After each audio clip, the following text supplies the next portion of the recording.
Merci de la parole, Excellence, Monsieur le ministre, le porte-parole du gouvernement. Hier, vous avez tweeté et vous aviez dit que le Banyamulenge n'était pas de Rwandais du Congo. murakoze ko ijambo nyakubahwa minisitiri akaba n'umuvugizi wa guverinoma ejo mwanditse kuri twitter muvuga ko abanyamurenge atari abanyarwanda ahubwo ni abanyekongo. Ikibazo ni ukumenya impamvu mwageze kuri uwo mwanzuro ndetse n'impamvu mwahisemo kubyandika gutyo. Bon, écoutez, d'abord, je voudrais rajouter un petit commentaire sur ce que mon collègue disait tout à l'heure pour rappeler impunité zéro. Reka mbanze nongereho igitekerezo gito ku byo mugenzi wanjye yari amaze kuvuga kugira ngo nibutse ko nta kudahana ku muntu wakoze icyaha. Igihe Perezida wa Repubulika yabivugaga yari yiyemeje ko ubutabera bugomba kubaho.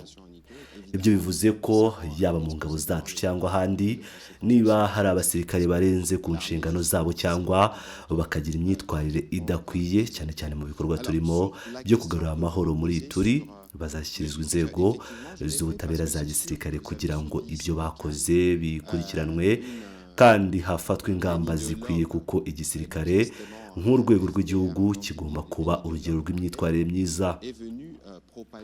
None ku kibazo musubiramo kijyanye na tweet yanjye, koko narayanditse. Impamvu nabikoze nuko nkuko mwakurikiranye ibyabaye muri iyi weekend, hari umuntu ushyigikiye ingengabitekerezo ya FPR akaba ari umunyangengabitekerezo wo mu Rwanda waje gukwirakwiza ibyo twagereranya n'uburozi bwo kubiba amacakubiri. Mbere yuko ninjira mu mizi y'iki kibazo, nimutekereze gato, ese byagenda bite mu gihe minisitiri wo muri Kongo cyangwa undi munyacyubahiro uwo munyekongo yafata ijambo agasaba abaturage b'abanyarwanda gufata intwaro bakarwanya guverinoma y'u Rwanda cyangwa inzego z'u Rwanda?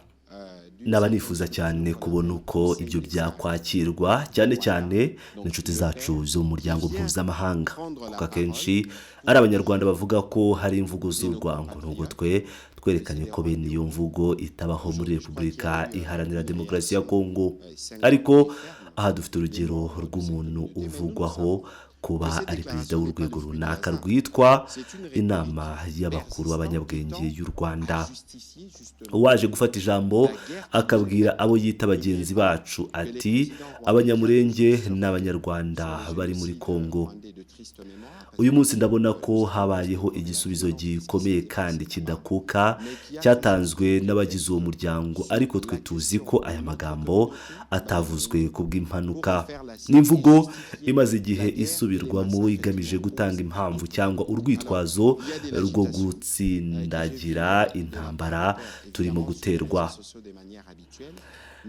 Nimukibagirwe ko perezida w'u Rwanda yamye akoresha ikibazo cya jenoside yakorewe abatutsi mu Rwanda, ibyago bikomeye kandi bibabaje twese twamaganye kubera ubukana bw'ihohoterwa byabaye muri icyo gihugu, ariko kandi yamye afata nk'urwitwazo ikibazo cy'umuryango wacu w'abanyamurenge akagihindura nk'aho ari ikibazo cye bwite kugira ngo akomeze atsindagira intambara n'ubwicanyi akorera andi matsinda y'abaturage.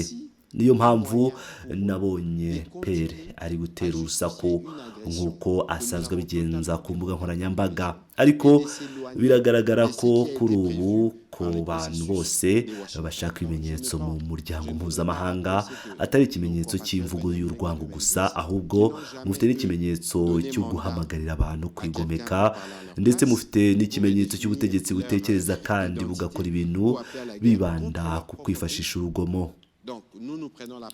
Mu gihe ikibazo cy'umuryango w'abanyamurenge gikomeje gukoreshwa mu buryo bwa politike, ikintu cya mbere biba bigamije ni ukubiba amacakubiri hagati y'abanyekongo, kuko uwo muryango bawushyira ku ruhande bakawushyiraho ibirango, ariko nanone ni uburyo bwo gukomeza gutsindagira igitero baduteye. Kandi twe tumaze kugaragaza ko impamvu bagitanga zidafite ishingiro, ndetse ko ibyo bakora binyuranye n'ibyari byemeranyijweho muri gahunda z'i Washington. Sinifuza kongera kwibutsa ibyo bagenzi bacu b'abanyamurenge ubwabo bavuze, nta na rimwe bigeze baha umuntu ububasha bwo kubavugira ngo ahindure cyangwa asobanure bundi bushya umwirondoro wabo cyangwa ngo ahamagare intambara yo kurwanya igihugu cyabo bwite. None se nimutekereze uburemere bw'amagambo nk'aya. Ibaze twe hano dufashe ijambo tugasaba urubyiruko rw'Abanyarwanda kujya kurwana n'u Rwanda, murumva uburemere bw'ibyo bisobanuro? Niyo mpamvu bigaragara ko abanyekongo twese tugomba kwishyira hamwe. Igihe twavugaga mbere ko tugomba gushyira hamwe tukagira umurongo umwe inyuma ya perezida wa repubulika, ni ukugira ngo duhagarike ibikorwa nk'ibi. Kandi turashima uruhare rw'abagize umuryango w'Abanyamulenge bari kumwe natwe, abamaze kwitandukanya n'aya magambo y'iyi myitwarire kandi bagatanga umusanzu binyuze mu kazi dukorera mu nzego z'igihugu kugira ngo tugarure amahoro mu misozi miremire ya Kivu y'Amajyepfo. Tugomba kumenya ko u Rwanda ari rwo rutera inkunga M23 kandi rukayiha intwaro. U Rwanda ni rwo kandi rutera inkunga ibitero bya Tabara, ni rwo rutera inkunga Twirwaneho, ni rwo kandi rukoresha za ambulance mu gutwara drones zikaza gukoreshwa mu gutera ibitero ku baturage n'ibindi bice by'abasivili.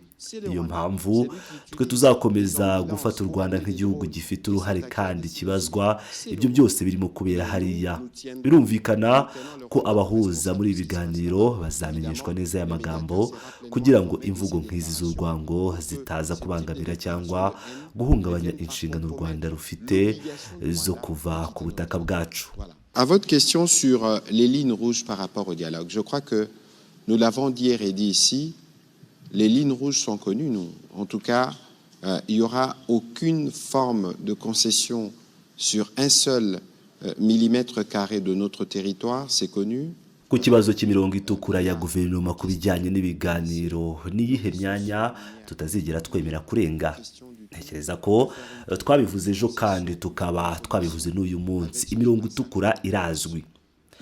Icyo twakwemeza ni uko nta milimetero kare n'imwe y'ubutaka bwa Repubulika ya Demokarasi ya Kongo tuzigera dutanga cyangwa ngo tugireho ubwumvikane bwo kuyitanga. Ibyo birazwi. Nta nubwo tukiri mu gihe cyo kwemera ko umutungo kamere wacu cyane cyane amabuye y'agaciro ukomeza gusahurwa. Ntabwo nanone tuzigera dutanga cyangwa ngo tugirane ubwumvikane ubwo ari bwo bwose n'abakora ibikorwa byo kwica abaturage bacu. Hano tugomba kumenya ko turi mu miyoboro itatu y'ibiganiro. Navuga hari inzira y'ibiganiro na papa ariwe pere, nk'uko nkunda kubisobanura i Washington, aho dufite amasezerano. Muri ayo masezerano ubusugire bwa Repubulika ya Demokarasi ya Kongo, ubudahangarwa bw'ubutaka bwayo ndetse n'indi mirongo yacu yose itukura byitaweho. Iyo ibyo bitaba byarubahirijwe ntabwo mwari kubona perezida w'u Rwanda yamagana ayo masezerano ayita umutego. Impamvu yabyo ni uko icyo gihe abari bahagarariye Repubulika ya Demokarasi ya Kongo mu biganiro bari bitaye ku mabwiriza asobanutse perezida wa Repubulika yari yabahaye ku bijyanye n'icyo twifuzaga kugeraho mu biganiro n'u Rwanda muri gahunda y'ibiganiro bya Washington.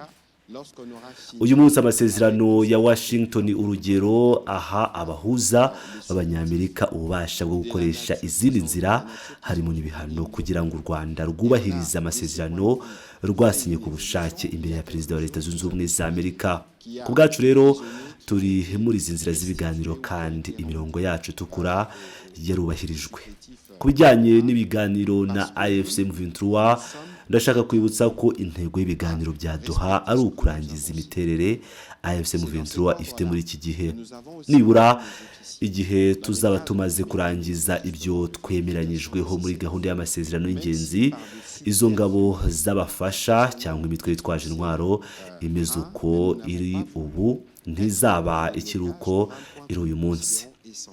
Kandi kuri ingingo hari intambwe tumaze gutera. Mu minsi mike ishize mwakurikiranye ko hari imfungwa zasubijwe cyangwa zashyikirijwe abo muri AFC M23 igoma, kuko twe twiyemeje kubahiriza ibyo twasinyanye.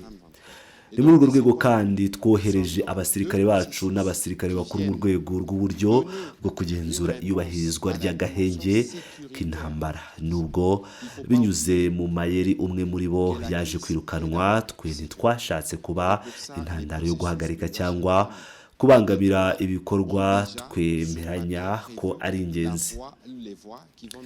Ntimukibagirwe ko intego yacu hano ari ukugabanya igitutu n'ihohoterwa abaturage bacu bakorerwa, guhagarika imiyoborere ishingiye ku byaha no kubona ko ingabo z'u Rwanda ziva ku butaka bwa Kongo. Ariko kandi hakabaho no guhagarika burundu uburyo bwose bwo gushyigikira AFC M23. Kubw'ibyo muri rusange turi mu nzira ebyiri z'ibiganiro zigamije gutanga igisubizo ku ruhande rw'umutekano rw'iki kibazo. Ntimukibagirwe ko iki kibazo mbere na mbere ari ikibazo cy'umutekano, kandi kubw'ibyo inzira za Washington na Doha zamaze gushyiraho ku mpapuro uburyo bushobora kudufasha kugera ku musozo w'iki kibazo. Nyuma yaho hari n'ibiganiro byifujwe na Perezida wa Repubulika, kuko Perezida wa Repubulika yahamya bivuga. Ariko reka mbisobanure neza, turashaka kugira n'ibiganiro hagati yacu kugira ngo dushyireho ubumwe bwo guhangana n'igitero dufite. Kuko niba hari ikintu abanyekongo bose bakunda igihugu cyabo kandi bafite umutima wa Kongo bahurizaho, nuko nta na rimwe dushobora kwemera ko ingabo z'u Rwanda ziguma ku butaka bwacu. Dufite iterabwoba rituruka hanze y'igihugu, kandi kugira ngo duhangane n'iryo terabwoba ryo hanze dukeneye abanyekongo bose. Ariko nimube maso, ntidukeneye abanyekongo bafatanya n'umwanzi cyangwa se niba bashobora kunyura mu nzira yo kwicuza no kwisubiraho bagakurikiza umurongo wagaragajwe n'abakaridinari bagaragaje ku mugaragaro uwo babona nk'umwanzi. Icyo gihe twe tuzaba dushobora gutera imbere, kuko intego yacu hano ari ugushyiraho ubumwe bukomeye imbere mu gihugu. Bugomba kuba urukuta rurinda igihugu.